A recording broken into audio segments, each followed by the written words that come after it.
আপনাদের সবাইকে স্বাগতম জানাচ্ছি আর একটি নতুন ভিডিওতে। আজকে আপনাদেরকে দেখাবো কিভাবে আপনারা আপনাদের রাউটারের ওয়াইফাই পাসওয়ার্ড পরিবর্তন করতে পারবেন।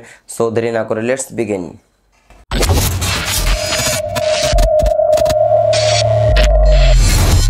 আচ্ছা, পাসওয়ার্ড পরিবর্তন করার জন্য কিছু বিষয় সম্পর্কে আপনাদেরকে সতর্ক থাকতে হবে, কেননা যদি আপনি সতর্ক না থাকেন সেক্ষেত্রে আপনাদের লাইনটা ডিসকানেক্ট হয়ে যাবে। তাই আমি যেভাবে দেখাচ্ছি সেভাবে পরিবর্তন করার চেষ্টা করুন।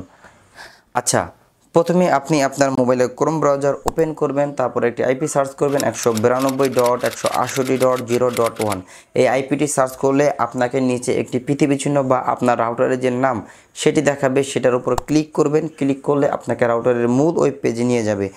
এবার মূল ওয়েব পেজে নিয়ে আসার পর আপনি রাউটারে অ্যাডমিন পাসওয়ার্ড দিবেন। রাউটারের অ্যাডমিন পাসওয়ার্ড সাধারণত অ্যাডমিন অথবা অ্যাডমিন 1 হয়। তারপর লগইনে ক্লিক করবেন। ক্লিক করার পর আপনাকে টিপি লিঙ্কের কিছু অপশন দেখাবে। এই অপশন থেকে আপনি ওয়্যারলেসে আসবেন। ওয়্যারলেস থেকে ওয়্যারলেস সিকিউরিটিতে আসবেন। সিকিউরিটিতে আসলে এখানে আপনার এই যে ওয়্যারলেস যে পাসওয়ার্ড আছে সেই পাসওয়ার্ড দেখাবে।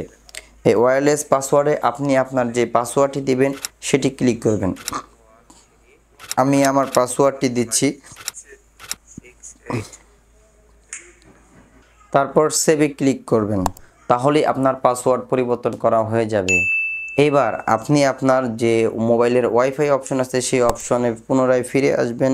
ফিরে আসার পর এখানে তীর চিহ্ন যে দেওয়া আছে সেটার মধ্যে ক্লিক করবেন। ক্লিক করে ফরগেট করবেন।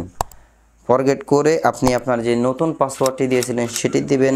তাহলেই আপনার ওয়াইফাই কানেক্ট হয়ে যাবে। এভাবেই সহজেই আপনি আপনার রাউটারের পাসওয়ার্ড পরিবর্তন করতে পারবেন। আবারও পরবর্তীতে দেখা হবে। ভালো থাকেন, সুস্থ থাকেন, ধন্যবাদ।